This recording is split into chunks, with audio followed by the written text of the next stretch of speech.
So hello everyone, I'm Lou Orslene from the Job Accommodation Network, a contract-funded program through the U.S. Department of Labor's Office of Disability Employment Policy. We provide free, confidential consulting on issues of workplace accommodations, Title I of the ADA, and self-employment for people with disabilities. So today I'm going to talk a little bit about a tool for creating workplace inclusion, and that's the Job Accommodation Toolkit. But first, I want to talk a little bit about the key to inclusive cultures, because I really think the key is accommodations.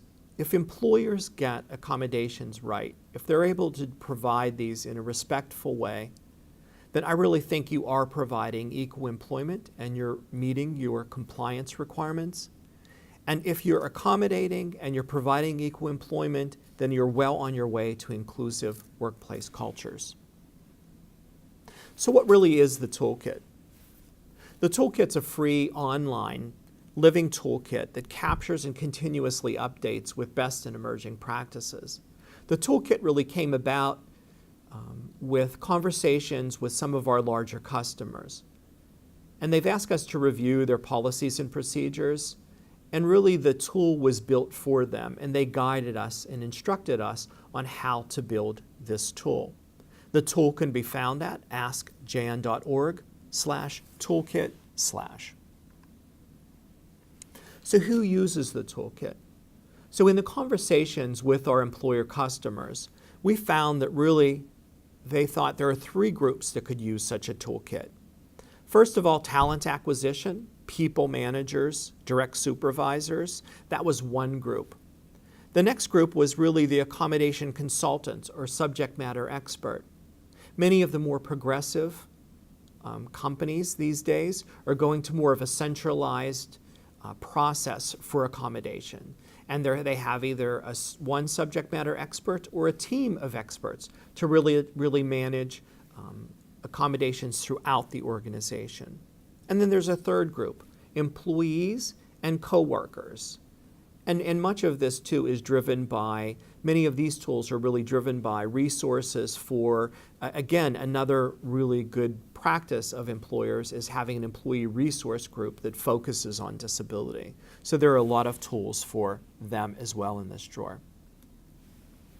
So what does the accommodation toolkit, the talent acquisition, the recruiters, hiring managers, people managers, whatever you call them in your industry.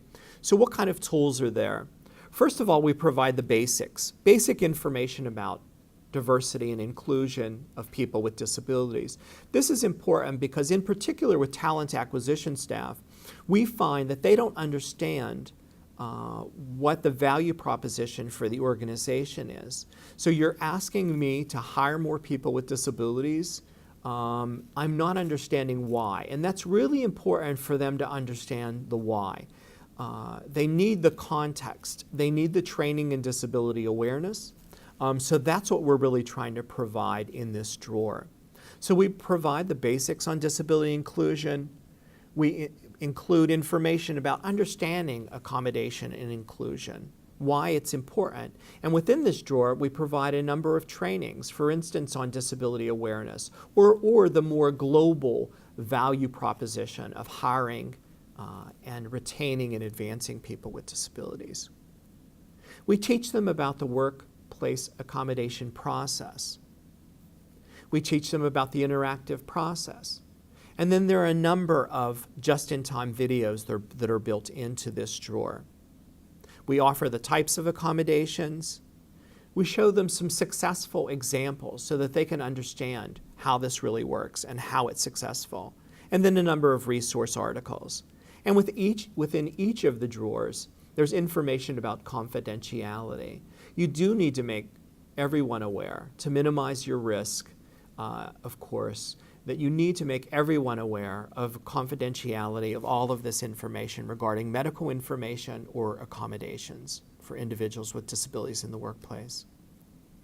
So what does the drawer look like for the subject matter expert? Again, we provide basics, but of course this is modified for the subject matter expert.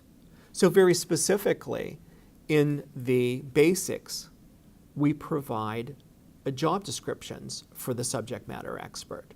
So what really, to be effective at this job of being the internal consultant, what really does it take? And then we talk a bit about, there's a section on what to do first. So we give you 6 steps so that if you've just gotten this job as a subject matter expert. So we've shown you job descriptions so you can understand the full breadth of the position. But then, what do I do first? What's my first day? What do I start looking at internally, really, to create a good process and program? And then again, similar tools that are in the first drawer for talent acquisition and people managers. But in addition to we provide the just-in-time training videos. Now, these training videos were specifically designed from feedback that we got at Jan for so many years, that people really, when someone disclosed to them and asked for accommodation, they really just didn't know how to manage that first conversation. We would have people asking us, what do I exactly have to say? Give me the dialogue. So now we have 8 videos in various situations, various industries.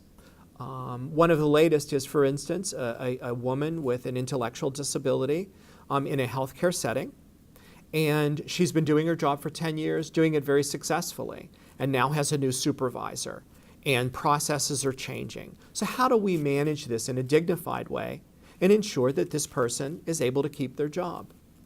Another one, we have, for instance, a person who is deaf, and they're advancing in their job. And the job that they're looking towards now really requires a lot of teamwork. So how do you communicate and lead a team when you're the only deaf person in that environment? So that's just to give you a sampling of our latest videos. Each of those videos comes with a PowerPoint presentation that you can use to train your staff internally.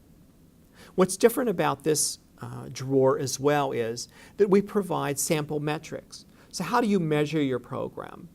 So within organizations, there typically is a business sponsor of the accommodation process. And this person is really has the clout to break log jams and ensure that the program or the process moves smoothly. But you, as the subject matter expert, need to really inform that business sponsor, that executive sponsor, of what exactly is going on with the program. So we provide a number of metrics that we suggest you begin collecting. We also include a number of best practices that at this level, in this position, in the program, in programming building a program, like a centralized accommodation fund. And there's a number of other best practices. So these are the best practices, really, that as you're beginning your program, you need to be aware of. You need to benchmark yourself against other organizations who have these best practices and who have embedded them and built them into their processes. And this will help you do that.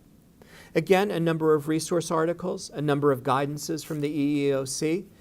If you really need to dive into the legality of specific accommodations that that are being requested. And then also, how to train yourself. In the first 2 or 3 years, what are the investments in your professional development that we suggest you make? And these are investments then that you can take to your executive sponsor and say, hey, I need to understand more about assistive technology. I need to go to the Assistive Technology Industry Association conference. I need to know more about assistive technology, so I need to go to the CSUN annual conference. So those are the types of investments that we suggest.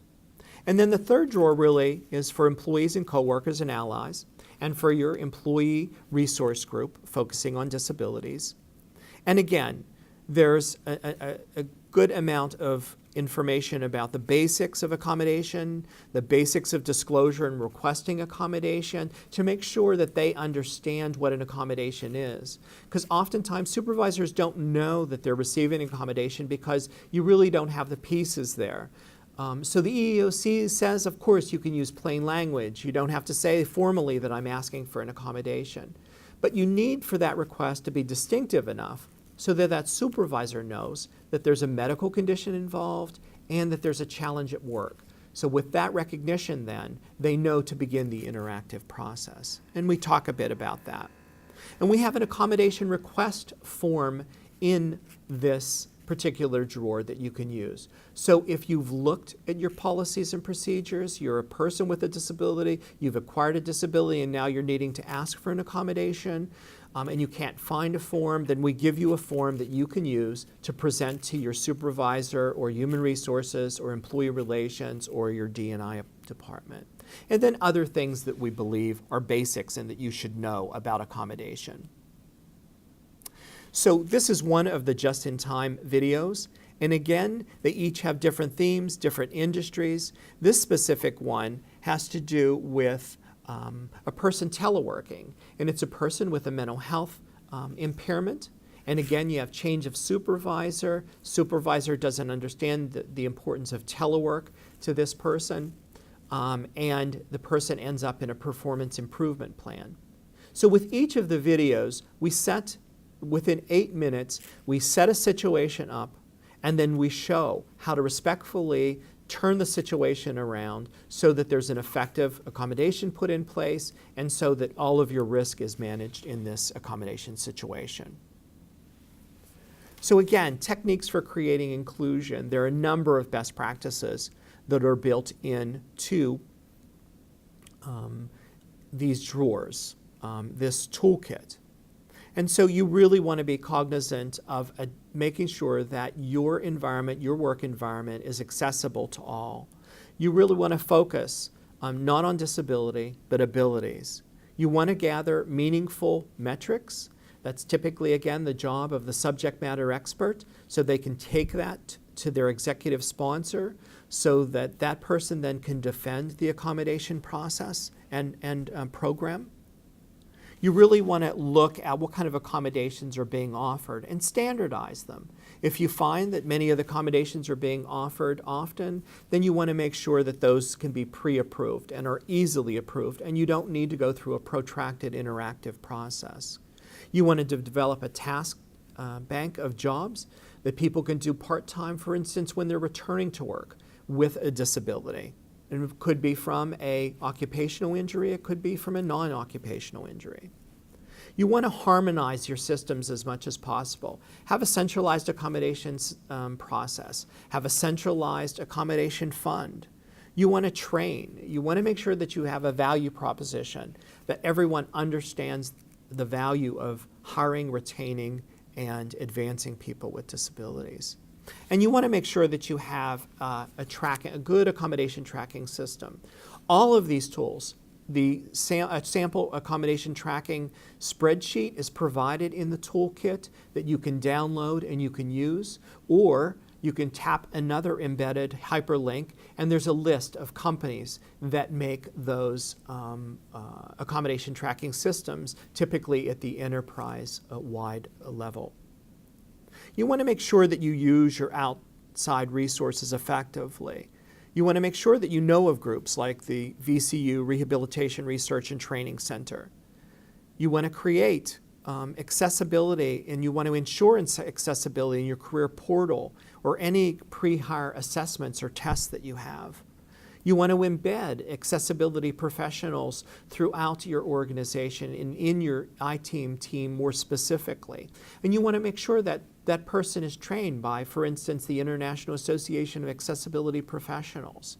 You want them to get certified, and you want to have them whenever you're changing your legacy information system or you're considering buying a new applicant tracking system. You want that person at the table who can explain to you both the value of accessibility as well as what accessibility means in that context, that product.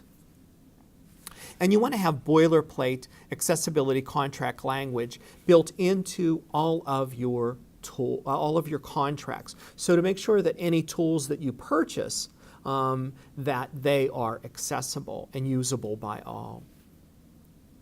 So again, I'm from the Job Accommodation Network. All of our contact information is on the screen.